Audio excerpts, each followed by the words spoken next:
이번 시간에는 2장 정신역동이론부터 시작을 하도록 하겠습니다. 우리가 이론 기초에서 한 10문제가 나오게 되는데 정신역동 영역에서 기본 4문제가 나온다. 프로이드, 에릭슨, 아들러, 융 이렇게 기본 4문제가 나온다. 보고 5문제까지도 우리가 생각할 수 있는 것이 바로 이 정신역동이론입니다.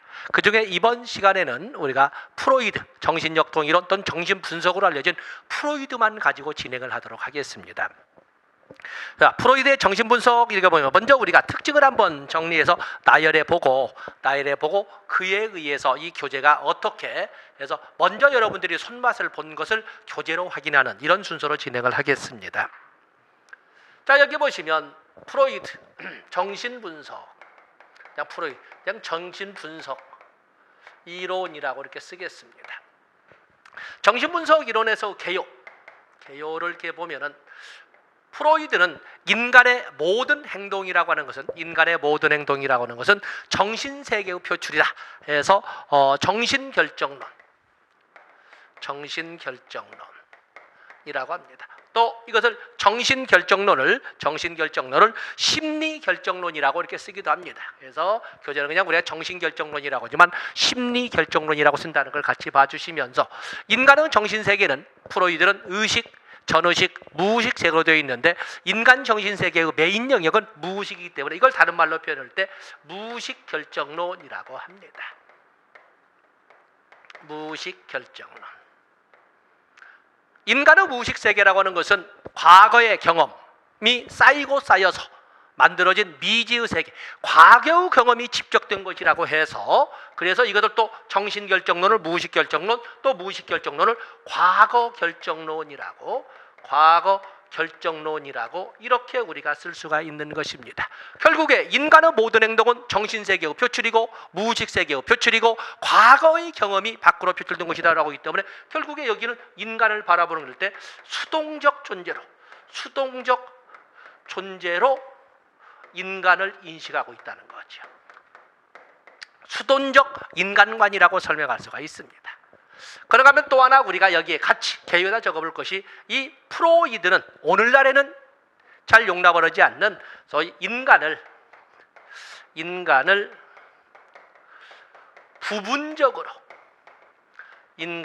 부분적으로 인식하거나 접근한다는 사실입니다. 오늘날에는 인간을 신체적, 정신적, 그리고 정서적 또는 인지적 뿐만 아니라 어떤 심신이라고 하는 것 모든 영역을 같이 종합적으로 인정하고 또 당연히 모든 학자들은 인간의 심리적 영역과 생리적 영역은 분리될 수가 없다라고 하는 것을 당연히 것처럼 부분적으로 나눠지지 않습니다. 그러나 이 프로이드는 인간을 부분적으로 접근했다는 점. 그래서 본능적 측면의 인간, 정신적 측면의 인간, 성격적 측면의 인간으로 나누어서 접근했던 것이 바로 이 프로이드가 되겠습니다.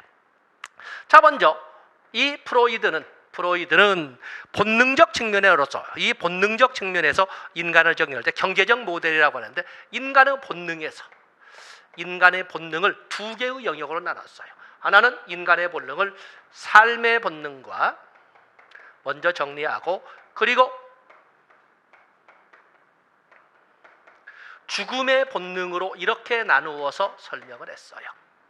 인간의 삶의 본능이라고 해서는 미래, 꿈, 도전, 야막, 발전, 성장, 뭔가 네겐트로피가 이루어지는 방향으로 표현되는 것은 삶의 본능이라고 하는데 이 삶의 본능을 이 프로이드는 에로스라고 그랬고 불변의 어떤 무기질로 되돌아가려는 이런 성향의 것, 뭔가 좌절, 절망, 실패, 포기, 죽음 이런 등으로 연결되는 소위 엔트로피 방향으로 이루어지는 이런 표현들은 죽음의 본능이라고 하되 이것을 타나토스라고 이렇게 설명했던 거였어요. 당연히 우리가 사회복지 실천이라고 하는 것은 삶의 본능은 극대화시키면서 죽음의 본능은 극소화시켜 나가는 방향으로 활동하거나 인도하는 것이 바로 사회복지 실천일 거예요. 프로이드는 삶의 본능의 핵심을 리비도라고 그랬어요.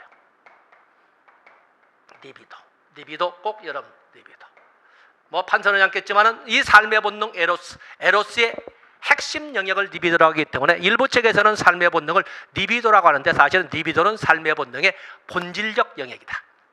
이 프로이드는 처음에는 삶의 본능의 핵심인 리비도를 섹슈얼 에너지에서 성적 활력소라고 해서 좁은 개념으로 접근을 했었어요.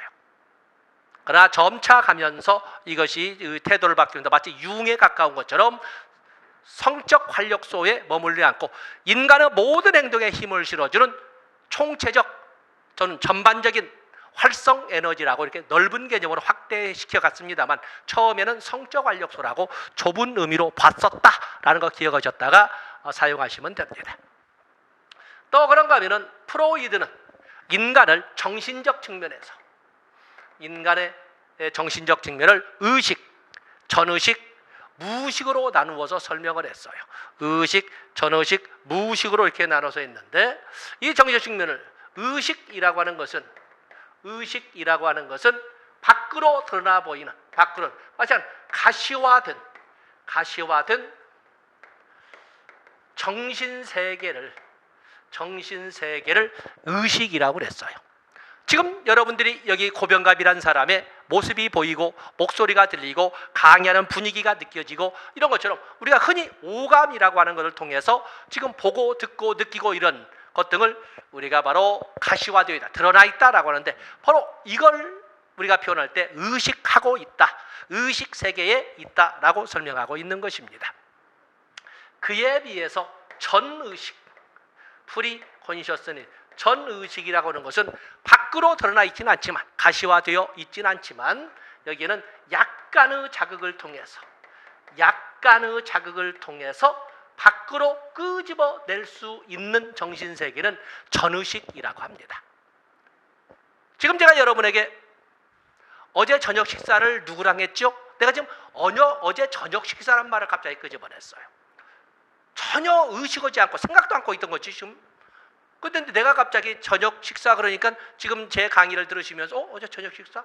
어디에서 누구랑 뭘 얼마짜리를 반찬이 어떻게 놓여있고 그때 누가 지나갔고 TV에서 뭐가 나왔고 전혀 여러분들 지금 노트에 정리해 놓거나 요약해두지 않았는데도 불구하고 내가 살짝 건드니까 딱 떠올랐잖아요.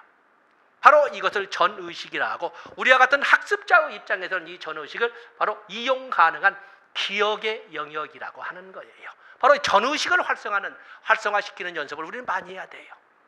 그래서 자기 전에라도 아기 때처럼 일기는 쓰지 않는다 하더라도 한 번쯤 가만히 있어. 아침에 내가 나와서 차 타고 갈 때 어떤 일이 있어. 한 번만이라도 한 1분도 안 걸린 사이에 오늘 하루 내 생활했던 것을 한 번만 돌려봐 주신다 하더라도 의식적으로 여러분들이 가만히 있어. 오늘 뭐 지냈지? 라고 한 번만 머릿속에만 돌려도 굉장히 기억력은 높아지고 수험생들에게는 엄청난 도움이 되는 거예요. 그래서 이 기억의 영역이라고 하는 것을 전의식이라고 합니다. 그에 비해서 정신세계의 메인 영역이라고 하는 무의식. 그야말로 과거의 경험이 쌓인 성적, 공격적 본능이 집적된 영역이라고 하는 것이 바로 전의식이고 바로 이 전의식에서 당사자가 의식하지 못해서도 그것이 밖으로 표출된 것을 행동이라고 보는 것이 분석적 접근이는 거거든요. 자, 이렇게 그다음에 인간을 또 성격적 측면으로 인간을 바로 이드, 에고, 그리고 에고로 이렇게 세 개로 나눴습니다. 화면상 볼 적에 우리가 이드라고 하는 것은 한자로 쓰다 보니까 옛날에 한자를 쓰다 보니까 진짜 본래의 나 그래서 한자로 쓰면 이렇게 아자를 쓰죠. 태초의 나 진짜 태초의 나 그래서 원초아라고 이렇게 난데 태초의 나 진짜 태초의 나 원초라고 부르는 것이 이드라고 하는데 여기는 이드라고 하는 것은 쾌락의 원리에 지배를 받는 본능과 충동의 세계를 이드 그리고 원초아라고 합니다. 이것은 태어날 때 가지고 태어나는 유전되는 것으로 이렇게 설명을 합니다. 그에 비해서 자아라고 하는 한자가 그렇습니다. 자아, 에고라고 합니다. 자아, 에고라고 하는데 이것은 현실의 원리에 지배를 받는 이성과 분별의 세계로서 성격의 집행자, 성격의 경영자라고 설명하는 것이 바로 여기 이드, 에고, 자아가 되겠어요. 그에 비해서 슈퍼에고라는 것은 나를 넘어서, 슈퍼니까 나를 넘어서기 때문에 초자아라고 합니다. 초자아라고 하는데, 초자아로 여기는 밑에다가 여러분들이 쓰겠습니다. 도덕의 원리의 지배를, 화면이 나올지 모르겠습니다. 도덕의 원리의 지배를 받는 양심과 자아 이상의 세계라고 설명하는 것이 바로 이 슈퍼에고가 되겠어요. 그래서 자세한 이 화면상 다 쓰지 못한 내용은 우리가 교재를 보면서 다시 여러분들이 첨가할 수 있도록 이렇게 시간을 갖겠습니다만, 바로 이렇게 모든 인간은 정신세계에는 의식도, 전의식도, 무의식도 있고, 또 모든 인간은 본능적 측면에서 삶의 본능과 죽음의 본능도 가지고 있고, 또 모든 인간은 누구나 다 성격적 측면에서 이드도, 에고도, 슈퍼에고도 다 같이 가지고 있다고 보는 것입니다. 그 중에 어느 것이 주된 영역으로 표출되느냐를 가지고, 주된 영역으로 표출하느냐를 가지고 어떤 사람이다 라고 이렇게 표현하고 있다는 것입니다. 그러면서 이 프로이드는 인간의 성격 발달 5단계를 주장하죠. 성격 발달 5단계. 그 사이코섹슈얼이기 때문에 이것을 심리 성적 발달 이론, 심리 성적 발달 5단계라고 이렇게 쓰고 있지 않습니까? 5단계. 그러면서 인간의 성적 발달은 뭐에 의해서? 이 인간의 심리 성적, 즉 성격 발달은 리비도 위치 변화에 따라서, 성적 활력소는 리비도의 위치 변화에 따라서 성격 발달을 5단계로 설명을 했던 것입니다. 여기는 제목으로만 한다면 구순기 또는 구강기라고 하지요. 구순기, 항문기, 남근기, 잠복기, 그리고 생식기, 이렇게 5개의 단계로 설명해서 청소년기까지, 일생은 아니고 청소년기까지 5개의 단계로 성격 발달 단계를 나눈 사람이 바로 프로이드가 되겠고, 그 이유를 심리성적 발달 5단계라고 이렇게 표현하고 있는 것입니다. 자, 큰 틀은 이렇습니다. 큰 틀. 그 외에도 여러 가지, 그래서 방어 기제에 대한 개념도 있고 많은 것을 우리가 다루게 있지만, 주로 우리의 시험 범위에서 출제가 되는 것은 이 영역 범위 내에서 다 출제가 된다, 이렇게 보시면 되겠고, 그리고 방어 기제는 별도로 부수적으로 교재를 통해서 강의를 하도록 하겠습니다. 자, 교재를 보세요. 자, 거기 정신역동이론 개관해 보시면 앞에 프로이드에 대해서 쭉 설명을 했습니다. 거기 핵심은 2번에 프로이드 이론의 핵심, 정신결정론. 정신결정론을 다른 말로 심리결정론이라고 쓴다고 그랬죠. 심리결정론.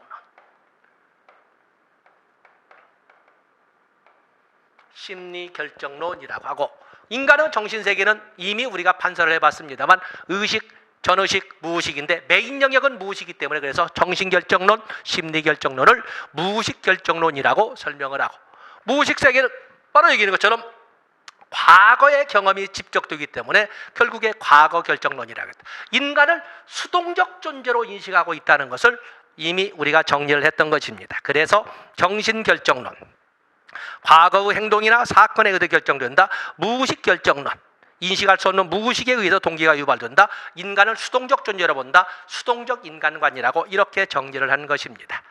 자, 페이지를 넘어가 보시면 이 정신분석 접근해서 기본 가정, 인간관, 목차가 너무 많아서 나눴습니다만 그냥 자연스럽게 그냥 물이 흐르듯이 한번 정리를 해보겠습니다. 모든 정신생활은 의미가 있다, 유의미하다. 이거 사소한 것 같으지만 모든 정신생활은 유의미하다. 모든 정신적 사건은 결국에 무의식 세계의 발로기 때문에 과거의 사건에 의해서 결정된다. 과거란 말은 다 아시기만 안 되겠지요. 여러분들은 1번에서는 모든 정신생활은 유의미, 의미가 있다고 본다. 이렇게 여러분 거기다 체크를 하시면 되겠습니다. 정신활동은 갈등적 힘의 표현이다. 그리고 3번에다 체크를 해서 한 번쯤은 나와야 될 걸로 지금 계속 기다리고 있습니다만은, 정신분석에서는 행동은 생리적 기원과 생물학적 기반을 갖고 있으며 타고난 성적 충동이나 공격적 충동에 의해 야기되는 긴장에 의해서 추진된다라고 봅니다. 그래서 인간의 행동은 생리적 기원과 생물학적 기반을 가지고 있다고 본다. 하나 자르고, 그리고 당연히 무의식 세계를 대부분 채우고 있는 과거 경험에 의해서 집적된 성적 충동이나 공격적 충동에 의해서 행동은 나타난다고 본다라고 하는 것도 같이 또 하나로 보시면 됩니다. 그리고 4번 당연한 것처럼 여러분들은 알고 계시겠지만 생후 5, 6년 사이에, 맞아면 유치원 정도에서 더 4살, 5살, 6살, 우리 나이는 5살, 6살 정도면 성격의 기초가 완성된다고 본다. 무의식이 대부분의 행동을 결정을 한다. 다 아시고 있지요? 그리고 의식은 예의적 영역으로, 거기 읽어보세요. 의식을 뭐라고 그랬어? 이 의식을 빙산의 일각이라고, 빙산의 일각이라고, 주된 영역은 무의식이라고 이렇게 설명을 했고, 의식은 빙산의 일각이라고 이렇게 표현했던 것이 프로이드의 관점이었어요. 그다음에 인간관, 거기 보면은 프로이드 나와 있죠. 거기 보시면 인간은 의식 영역 밖에서 존재하는 비합리적이고 통제할 수 없는 무의식적 본능의 지배를 받는 수동적 존재로 봤다. 우리가 개유에서 봤던 내용을 무의식 결정론, 수동적 존재로서 인간과, 수동적 인간과를 지금 문장으로 표현을 했습니다. 그다음에 위에 기본 과정에서 봤던 말을 2번에 제가 설명을 했는데, 프로이드는 인간의 모든 행동, 사고, 감정은 신체적 긴장 상태에 의해서 야기, 유발되는데 특히 무의식적 성적 본능과 공격적 본능에 의해서 결정된다고 봤다라고 해서 여러분들 위에 기본 과정에 있었던 기본 과정에 있는 3번 문제를 가지고 다시 한번 문장을 표현했던 거 반복한 거지요. 기본 과정의 3번을 인간관 2번에서 복습을 해주시면 됩니다. 그래서 같이 보시고, 그다음에 세 번째 보시면 다 아시는 것처럼, 자, 거기다 하나 체크 중요 표시를 넣으셔야 되는데, 프로이드의 인간 본성에 대한 비합리적 관점과 생물학적 결정론은 저기 기본 과정의 2번에 나와 있죠. 인간의 모든 행동은 생리적 기원과 생물학적 기반을 가지고 있다. 거기 기본 과정 3번에 있죠. 그 말을 다시 썼습니다. 생물학적 결정론은 인간의 성격에 대한 불변성의 신념과 연결됐다. 인간 성격에 대한 불변성 거기 체크를 넣으셔야 되겠죠. 아까 우리가 성격을 뭐라고 그랬어요? 일생을 두고 일관성을 가지고 보여주는 개개인의 특성인데, 바로 그 기초가 프로이드는 너댓살, 5살, 아들러는 생활양식이라는 이름으로 너댓살의 그 기초가 만들어지고 그 위에는 거의 변함이 없다. 불변성의 개념을 이렇게 둘 다 주장을 하는데, 그 기초를 어디서 봤다? 바로 이 생물학적 결정론에서 찾았다라는 것을 체크하시면 됩니다. 3번 체크를 하셔야 되겠죠. 그래서 기본 과정에 3번, 그리고 인간관에서 3번을 같이 연결시켜서 설명해 주시면 되겠습니다. 그다음에 이 본론의 교재에서는 적지 않았지만은 프로이드는 인간을 전체적 관점에서 접근하는 것이 아니라 부분적 관점으로 접근하고 있죠. 본능적 측면의 인간, 정신적 측면의 인간, 또 성격적 측면의 인간. 먼저 본능적 측면의 인간에서 모든 인간은 삶의 본능과 죽음의 본능을 가지고 있다. 삶의 본능을 에로스라 하고 죽음의 본능을 타나토스라고 하는데, 삶의 본능 에로스의 핵심적 부분을 리비도라고 표현을 했고, 리비도를 좁은 관점에서 섹슈얼 에너지, 성적 활력소라고 이렇게 이해를 했다라는 것이 바로 이 경제적 모델 본능적 측면에서 프로이드가 가졌던 관점이 되겠습니다. 그래서 그게 1번은 생명의 유지 발전, 유쾌한 접촉, 사랑, 창조적 발전을 알 수 있는데, 그 중에 니은번, 핵심은 니은번이죠. 삶의 본능 중에 성적 에너지를 리비도라고 했는데, 점차 그 개념이 확대되어서 삶의 본능 전체를 의미하게 되었다. 사실은 앞에 설명이 더 들어가야 되는데, 거기에 보면 뭐라고 되어 있어요? 리비도에다 거기에 사실은 초기에는 성적 활력소로만 이해를 했으나 점차 그 개념이 확대되어 이제는 인간의 모든 활동에 힘을 실어주는 이런 그 활동의 소위 총체적 활력소라고 이렇게 개념을 확대시켰다라는 말을 집어든 겁니다.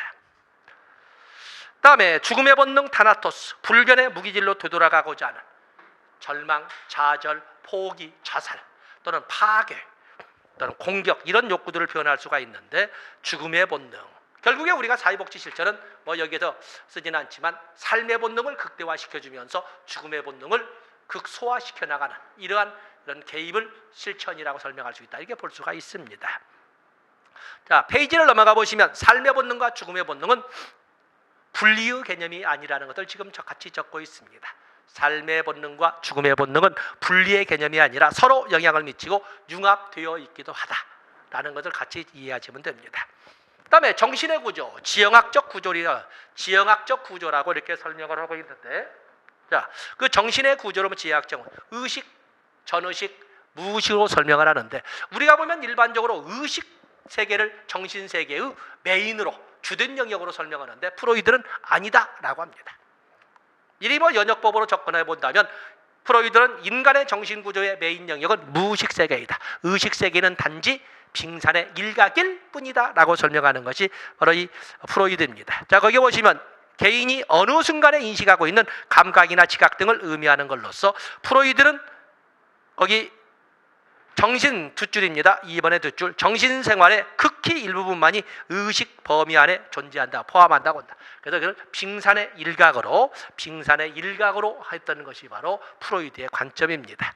그에 비해서 전의식이라고 하는 것은 밖으로 드러나 있지 않지만, 우리말로 한다면 의식되고 있지 않지만 약간의 자극을 통해서 가시화시킬 수 있는, 밖으로 끄집어낼 수 있는 영역을 전의식이라고 하되, 보통 우리 학습자의 입장에서 가장 중요한 영역의 개념을 갖는데 이용 가능한 기억의 영역이라고 하는 것이 바로 여기 나오는 바로 전의식이 되겠어요. 거기 첫 번째 같이 적어놨지요. 그래서 흔히 이용 가능한 기억이라고 불리운다. 조금만 노력하면 의식될 수 있는 경험을 말한다. 자, 두 번째 중요 표시하시면서 전의식은 의식과 무의식의 영역을 연결해준, 의식과 무의식을 연결해주는 문지기의 역할을 한다. 워낙 나온 지가 오래된 그 문장이 됩니다만 한 번쯤은 나와야 될 기간이 됐습니다. 한 번쯤. 그래서 2번에 체크해 놓으시면 됩니다. 다음에 non-consciousness. 그래서 이건 무의식이 나와 있는데 인간 정신의 대부분을 차지하는 것이 바로 이 무의식이 되겠는데, 거기 오면 둘째 줄에 인간 정신의 가장 크고 깊은 심층의 잠재력이 있으면서 의식적 사고와 행동을 전적으로 통제하는 힘이다. 의식적 사고와 행동을 전적으로 통제하는 힘이 바로 무의식이 되겠어요. 그래서 여기 보시면 앞에서 본 것처럼 정신결정론, 무의식결정론, 과거결정론 이런 문장을 적었던 것처럼 전의식과는 달리 무의식은 전혀 의식되지는 않지만 사람들의 행동을 결정하는 주된 원인이 된다. 그래서 앞에서 우리가 무의식결정론이란 말을 아주 자연스럽게 사용을 했던 것이고, 그것을 두 페이지에서 이렇게 문장으로 풀어놓은 것이 되겠어요. 3번에 보시면 무의식이란 욕구나 본능이 깊이 자리하고 있으며, 특히 어떤 욕구? 성적 욕구나 공격적 욕구, 성적 충동이나 공격적 욕구가 깊이 자리하고 있는 영역으로 인식할 수도 없고 확인할 수도 없고, 이런 미지에 접근 불가능한 창고의 개념으로 이해할 수 있는 것을 무의식이라고 설명을 했던 것입니다. 다 아시는 내용이지만 지금 여러분들에게 좀 한번 읽어드렸습니다.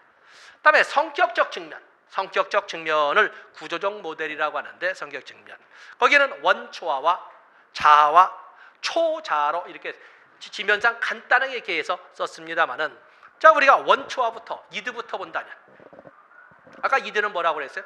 태어날 때부터 가지고 태어날 때부터 유전되어서 태어나는, 말하자면 유전됨으로써 갖게 되는 이런 성격의 구조를 원초와 이드라고 설명을 했어요. 그 때문에 신생아와 같은 태어난 어린애들은 이드만 존재한다라고 이렇게 설명할 수 있는 것입니다. 한번 볼까요? 원초화란 태어날 때부터 무의식 세계에 존재하는 본능적 충동을 자극하는 정신세계를, 태어날 때부터 무의식 세계에 존재하는 본능적 충동을 자극하는 정신세계이다. 출생 직후 심리세계에는 분화되지 않은 원초화만 존재한다, 이드만 존재한다. 이렇게 해서 이 문장을 구성을 했습니다. 페이지를 넘어가 보시면, 그렇기 때문에 원초와 이드는 인간의 성격 구조에서 가장 원시적인 체계라고 이렇게 좀 낭만적이지만 표현을 해놨던 것입니다. 거기 보면은 원초화는 프로이드가 무의식이라고 불렸던 성격의 한 부분으로, 바로 그로부터 그 이드로부터 에고도, 슈퍼에고도 분화가 다. 둘째 줄에 자아와 초자아가 분화되어 나오게 된다라고 설명을 했습니다. 원초화는 아까 우리가 본 것처럼 원초화라고 하는 것은 공격적이고 동물적이며 조직되지 않은 것으로 어떠한 규칙도 따르지 않는 인간의 생애 기초의 의미를 갖는, 거기 끝에 나와 있죠. 인간의 조직되지 않는 것으로서 생애 기초의 의미를 갖는 것을 원초화라고 한다. 우리가 현실적으로 시험용어로 접근하면 쾌락의 원리에 지배를 받는 본능과 충동의 세계를 바로 이드라고 설명을 합니다. 말을 표현하기가 참 그랬죠. 쾌락의 원리에 지배를 받는, 쾌락의 즉각 만족을 추구하는, 이렇게 표현되겠지요. 오줌 마려 오면 신생아들 보면 이드만 존재하는 세계에 가까운 어린애들 실로 가면 갑자기 같이 놀다가도 저 오줌 마려면 그냥 오줌 싸버리는 것이지, 뭘 그거 가지고 주변에 내가 오줌 싸면 얼마나 싫어할까, 내가 이러면 내가 부끄럽지 않을까, 이런 걸 따지지 않습니다. 쾌락의 즉각 만족을 추구하는 본능과 충동의 세계를 이렇게 설명하고 있는 것입니다. 그렇기 때문에 현실적으로 이성적으로는 생각할 수가 없는 비합리적 세계라고 할 수가 있는 거죠. 그래서 비현실적, 비합리적 세계, 그러면 이드의 세계, 공격적, 본능, 성적, 본능, 충동, 이런 단어로 설명되고 있지 않겠습니까? 그 외에도 여러분들 반사행동, 특히 이 이드만 존재하는 시기에 뒤에 이제 배우겠습니다. 또 배웠었겠습니다만 피아제의 인지발달이라든지 또 발달기초에서 영아기의 단계는 반사행동이 되겠는데 6단계로 나누고 있지 않습니까? 반사행동기를 시작점으로 해서 1차 순환반응기, 2차 순환반응기, 2차 도식의 협응기, 그리고 3차 순환반응기, 상징적 표상기로 이렇게 24개월간의 영아기의 시기를 6개의 단계로 이렇게 세분화하는 것처럼 이 시기의 출발은 특히 이드만 존재하는, 특히 영아기 한 출생 후 한 4개월 정도까지는 반사 행동이 주를 이루고 있다라고 볼 수가 있습니다. 그리고 앞에서 본 것처럼 쾌락의 원리에 지배를 받는 본능과 충동의 세계라는 말을 1차 사고 과정이라고 해서 긴장이 발생하면 이를 해소시키는 데 필요한 대상의 이미지를 떠올림으로써 욕구를 충족한다. 다른 걸 고민하지 않아. 단지 그 욕구를 충족에 필요한 대상의 이미지만 떠올림으로써 욕구를 충족한다는 것을 1차 사고 과정이라고 합니다. 말하자면 단계 이양을 하지 않아요. 그런가 하면은 대상 충동 한번 읽어보겠습니다. 원초화가 본능적 충동을 만족시켜주고 긴장을 감소시킬 수 있다는 대상에 정신 에너지를 투입하는 이런 특징을 보여주는데 그것을 대상 선택이라고 또는 대상 충당이라고 씁니다만 아직까지 출제가 되지 않아서 같이 지금 계속 집어넣고 있습니다. 다음에 자하, 에고라고 하는데 에고라고 하는 것은 현실의 원리의 지배를 받는 이성과 분별의 세계를 원초화하자면 이 자아라고 하는데, 자아는 한 2살이나 3살 정도 해서 이드로부터 분화가 되는 성격의 영역을 바로 자아라고 설명을 합니다. 거기 보면 1차 원초화가 1차 사고 과정만으로 실제적 긴장 해소가 어려우면 쾌락의 원칙을 일시 중단하고 현실적 사고를 내서 욕구 충족 계획을 세우게 되는데 이때 자아가 발달하게 된다라고 설명을 했습니다. 그래서 표현하다 원초화가 길들여지지 않은 열정이라고 표현한다면 이 자아라고 하는 것은 이성과 분별의 세계라고 설명할 수가 있다. 그래서 자아가 처음 등장하는 생후 한 6개월에서 8개월 정도에 처음 등장하지만 이것이 형성이 된다라고 표현한 것은 2-3살 정도면 형성이 된다라고 표현합니다. 그래서 거기 보시면 어쨌든 조금 전에 말씀드린 것처럼 자아나 또는 초자, 슈퍼에고는 전부 이드로부터 분리가 된다는 걸 알고 있죠. 자아는 2-3살 정도에서, 슈퍼에고는 5-6살 정도에서 분리가 된다고 보시면 됩니다. 다음에 성격의 집행자다.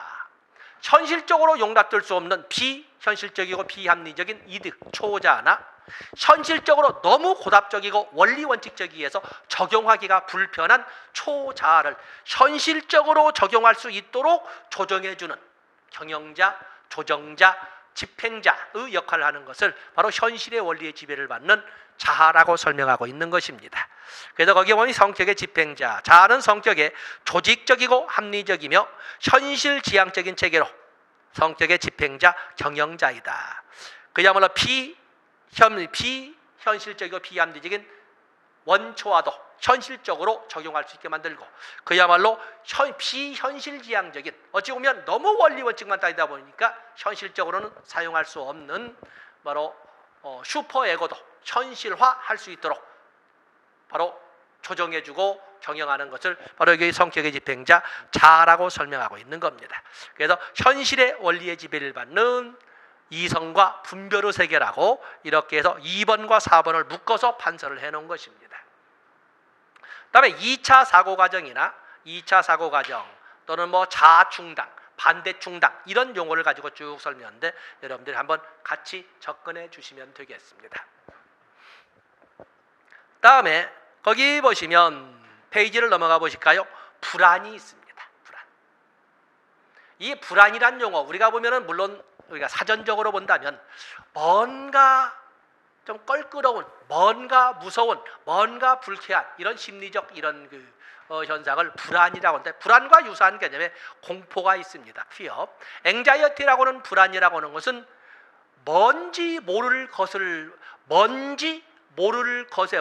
것에 대한 심리적 불쾌감은 불안이라 하고 구체적인 어떤 것으로 인한 불쾌감은 공포라고 합니다. 어떤 숲길을 들었을 때 느껴지는 뭔지 모를 불안감, 그때 갑자기 나타난 뱀을 보고 느낀 공포감, 이렇게 저는 뭔지 모르는 대상으로 인한 불쾌감은 불안이라고 하는 것이고 구체적인 대상으로 인한 불쾌감은 공포라고 한다. 이렇게 한번 구분해 주시되 그 불안을 정신분석적 접근에서는 세 가지로 나눕니다. 신경증적 불안, 현실적 불안, 도덕적 불안으로 나누고 있습니다. 신경증적 불안을 우리는 보통 신경질이 난다, 신경증적 불안을 느꼈다라는 말을 신경질이 난다라고 합니다. 간단하게 말한다면 우리가 성격 구조로 본다면 이드, 에고, 슈퍼에고 중에 이드가 쾌락의 원리에 즉각 만족을 추구하는 본능과 충동의 세계가 충족되지 못할 때 느끼는 불안감은 신경증적 불안이라고 합니다. 그에 비해서 현실의 원리의 지배를 받는 이성과 분별의 세계 속에서 느끼는 불안감은 현실적 불안이라고 하는 것입니다.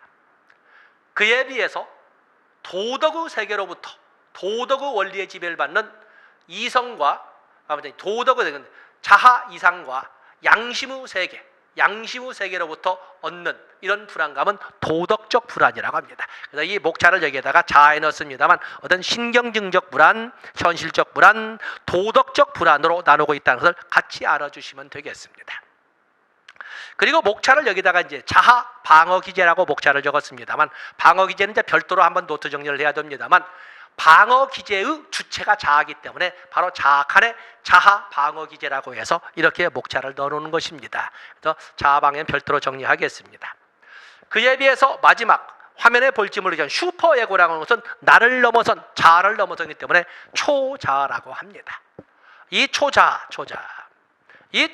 하는 것은 도덕의 원리의 지배를 받는 양심과 자아 이상의 세계로 특히 여기 나오는 슈퍼에고 초자아라고 하는 것은 특히 중요한 것은 부모입니다.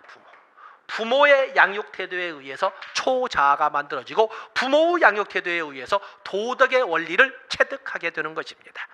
그래서 부모의 양육 태도가 어떤지, 따뜻한 양육 태도였는지 차가운 양육 태도였는지 뭐 이런 등등의 어떤 부모의 양육 태도부터 영향을 받는 것은 바로 슈퍼에고가 되겠습니다. 한 유치원 단계 정도에서 이들로부터 분리가 되는 성격 영역이라고 하는데 자 교재로 보겠습니다. 자 거기 보시면 인간은 바람직한 사회생활을 하기 위하여 그 사회의 질서체계인 가치, 도덕, 윤리체계를 습득해야 된다. 이것들은 사유와 과정을 통해 이루어지며 정신분석학적 용어로 바로 이 초자아라고 한다. 자, 출처놓고 2번에 나와 있지요. 초자아는 뭐라고 되어 있어요?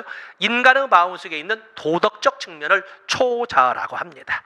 둘째 줄 성격 구조의 마지막으로 발달한 체계로 부모의 양육 태도에 의해서 형성된다고 설명을 합니다.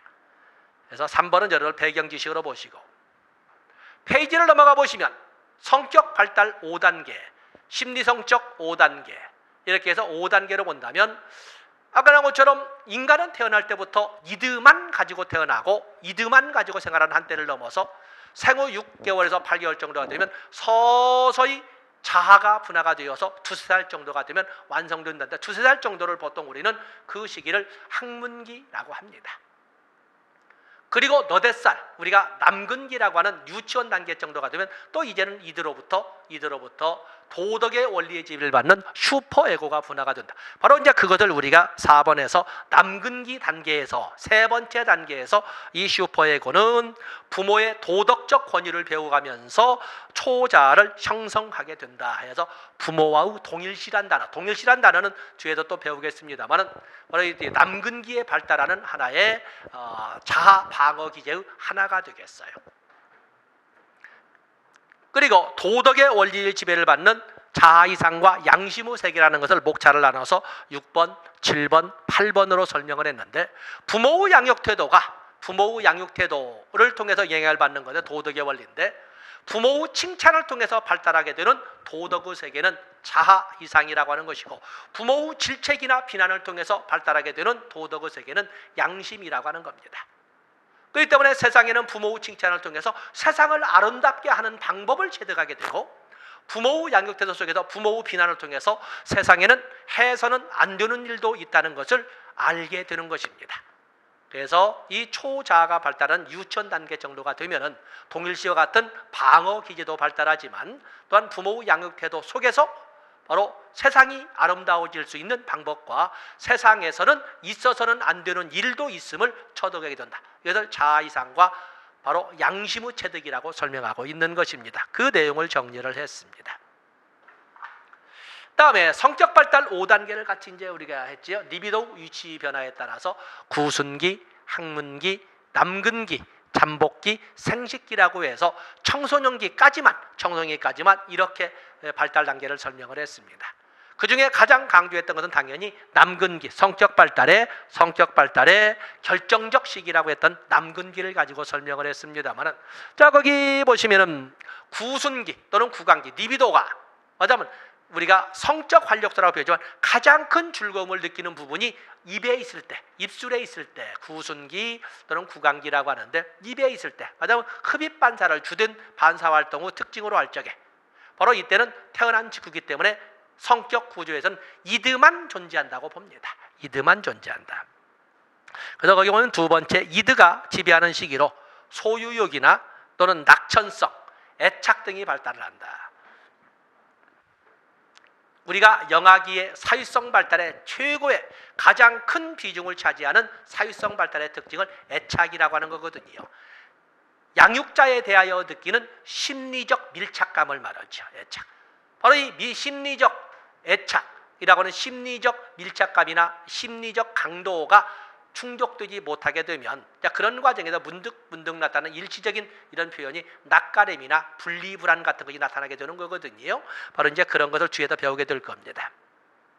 구강기적 욕구를 충족하지 못하거나 과잉 충족을 하게 되면 고착 현상으로 손가락을 빨거나 손톱을 깨물게 되고 또는 지나친 흡연이나 과음, 과식 등이 나타나게 된다. 이런 특징들을 바로 구순기에 그래서 프로이드로 온다면 손가락을 빨거나 손가락에 어떤 그 흉터 같은 것이 이렇게 보이면 어린 시절에 구강기 아니면 영아기 시절에 뭔가 욕구 충족이 제대로 이루어지지 못했었구나 라고 이렇게 우리가 생각해 볼 수 있다는 것입니다. 다음에 두세 살이라고 하는 단계를 학문기라고 설명을 하는데 학문기 보통 그 영아기 다음 단계를 보통 유아기 또는 걸음마기에서 두세 살 아니면 서너 살 이렇게 설명할 수가 있는데 이 시기를 우리는 학문기라고 합니다. 리비도 위치가 이제는 입이나 입술 부분에서 저희 학문으로 이렇게 옮기가 되는데 대소변 가리기를 통해서 세상을 배워가는 시기에 나타나는 이런 그 성격의 특징을 바로 이 학문기라고 설명을 합니다. 학문기에는 이때는 자아, 에고가 분화가 됩니다.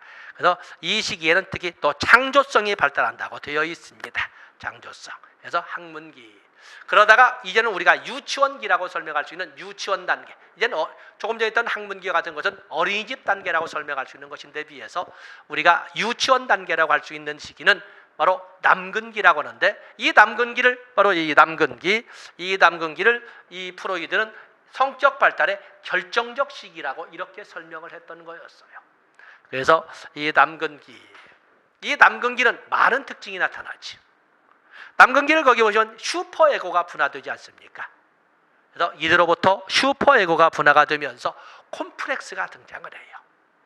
동성애 부모를 나이벌로 여기게 된다는 바로 이런 그 콤플렉스가 등장하는데, 아들이 아빠를 나이벌로 인식하게 된다는 오디푸스 콤플렉스와 딸이 엄마를 나이벌로 여긴다고 하는 엘렉트라 콤플렉스. 물론 우리 사회 통념으로서는 말도 안 되는, 용납이 될 수 없는 이런 표현이지만 바로 프로이드는 그런 표현을 썼어요.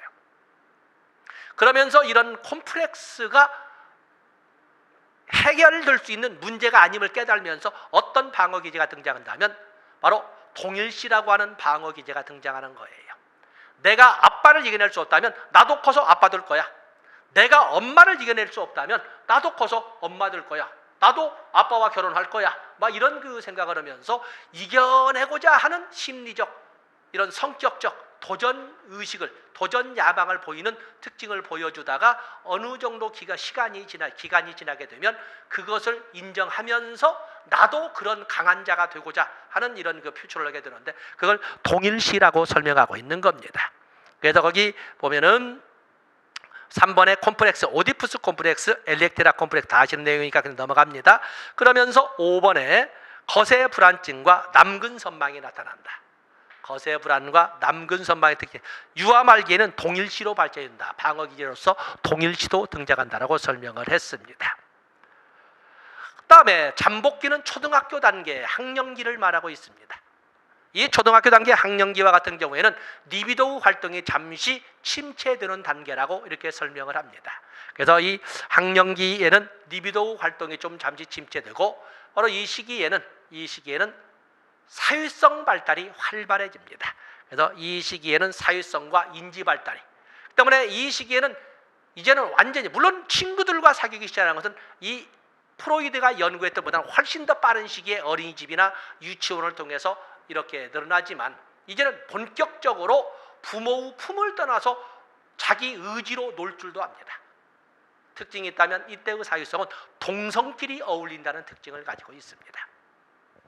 또 하나는 인간의 성장 발달은 특정 영역이 비약적으로 발달하는 시기가 다 존재를 하는데, 특히 인지 영역의 비약적 발달은 바로 초등학교 단계에서 이루어진다는 것입니다. 어찌 보면 저의 주관적인 생각일지는 모르겠습니다만, 적성 소질에 맞는 교육이 아름답기는 하지만 적성 소질에 맞는 교육이 교육의 절대 명제가 될 수는 없다는 것입니다.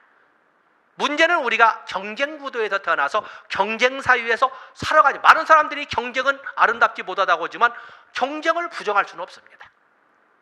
우리는 경쟁 구도 속에서 살아가야 됩니다. 그렇다면 교육을 할 때에 여러분의 자녀분이나 여러분 입장도 경쟁을 습관화시켜야 됩니다. 경쟁을 습관화되죠. 그러다 보니까 우리가 이 경쟁 구도에 태어난 애들에게 무조건 사랑으로만 이렇게 설명할 수 없습니다. 상류층으로 가면 갈수록 하류층, 중류층, 상류층으로 할 때에 가면 갈수록 적성 소질에 맞는 교육을 이렇게 표현하지 않습니다. 적성 소질에 맞는 교육 시키는 것이지 적성 소질에 맞는 교육을 목적으로 하지 않습니다. 중심은 인지적 영역에 목적을 두되 적성 소질에 맞는 교육은 부수적으로 그것도 필요하면 시키지만, 그래 놓고는 자기들에게 경쟁 상태로서 부각되는 중류층이나 이런 사람들에게 적성 소질에 맞는 교육을 시켜야지라고 자꾸 강조하지만 자기들은 그러지 않는다는 것입니다. 그렇기 때문에 아무리 어린 시절에 애들이 하고 싶어 하는 것이 많다 하더라도 그것이 중심이 되어서는 안 된다는 것은 분명한 사실입니다. 자, 그래. 어쨌든 여기에는 사유성 발달과 인지 발달인데 결정적 시기적 측면에서 친구들과 잘 어울리라고요. 그렇기 때문에 친구들과 잘 어울릴 수 있는 운동이라든지 이런 것도 시키면서 동시에 학교 공부에 치중을 하도록. 실질적으로 우리가 보면은 초등학교 때 공부 못했던 애들은 커서도 못합니다. 물론 불가 역성에 의해서 나중에 더 열심히 해서 할 수도 있지만 본래 했을 때만큼 따라하기는 개천의 용이 아니고서는 극히 어렵다거나, 아니면은 사교육비를 드릴 만큼 엄청난 재산을 가지고 있는 자비 아니고서는 어렵다는 사실입니다. 그래서 충분한 재산을 가지고 있지 않으시고, 그리고 애들을 충분히 보살필 수 있는 그런 가정 환경이 아니라면 초등학교 때 인지적 영역의 발달에 집중을 해야 될 필요는 분명히 있다는 것입니다. 우리는 인행사를 통해서 배웁니다. 다음에 다섯 번째 보시면 생식기, 사춘기를 설명할 수가 있겠습니다만은 이 생식기와 같은 경우는 보통 우리 사춘기라고 하지 않습니까? 그래서 청소년기에서 리비도 활동이 다시 활발해지면서 이제는 동성끼리의 만남뿐만 아니라 이성에 대한 사랑도 서서히 커나가는 이런 시기를 생식기라고 표현을 했습니다. 그래서 이 기본 단계는 5단계를 보시고, 그다음에 방어 기제가 있습니다. 방어 기제. 방어 기제라고 하는 것은 별도로 우리가 이제 목차를 정리를 해봐야 되겠습니다만,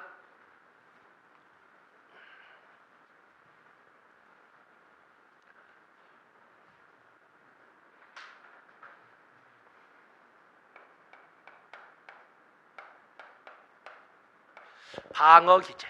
방어 기제의 정의를 보면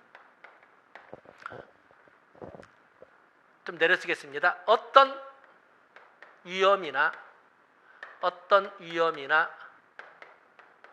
불안에 직면했을 때 줄 바꿔서 자하가 줄 바꿔서 자신도 모르는 사이에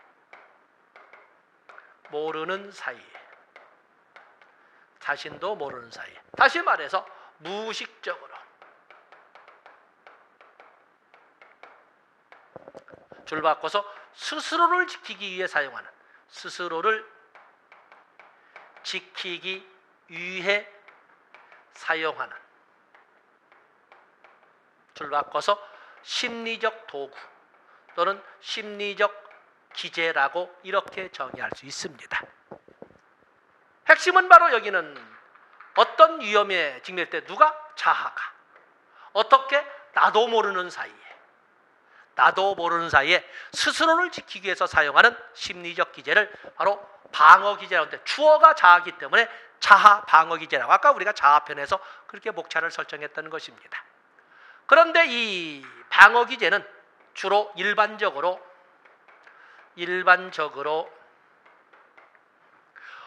복수 두 개 이상을 사용한다는 특징을 가지고 있습니다. 하나만 사용하는 것이 아니에요. 과거로 가면 갈수록 방어 기제는 적극적이고 능동적이어야 할 인간이 숨어 들어간다는 개념이 강한 방어 기제를 쓴다는 것은 이건 옳지 못하다 해서 병리적인 현상이라고 봤어요. 그런데 문제는 무의식적이잖아요. 무의식적으로 나도 모르는 사이에 나타나는 것을 비겁하다, 병리적이다 이렇게 설명할 수는 없지 않냐. 그래서 오늘날에는 방어 기제를 부정적인 또는 소극적인 이렇게만 보지는 않고 정상적인 쪽으로 보는 이런 그 관점이 더욱더 강합니다. 그렇기 때문에 보통 우리가 볼 적에 방어 기제의 정상성 판단 기준,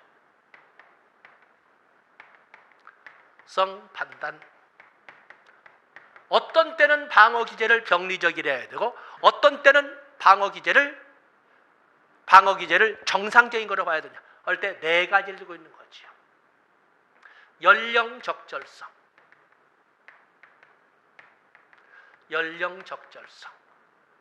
또 불안이나 위험이 사라지게 되면 그러한 방어 기제가 소멸되어야 되는데 철회 가능성. 그야말로 어떤 위험이나 불안이 있을 적에 그걸 야기했던 사람이 와서 정말 미안합니다. 내가 그럴지도 모르고 내가 이런 결례를 범했습니다. 참 미안합니다. 이렇게 했으면 당연히 그 사과를 받아들였으면 이제는 그 사람에 대한 미움이라든지 그 사람이 나에게 불안을 야기했을 때 가졌던 감정을 소멸시켜야 되는데 여전히 그 새끼하고는 다시는 안 만나.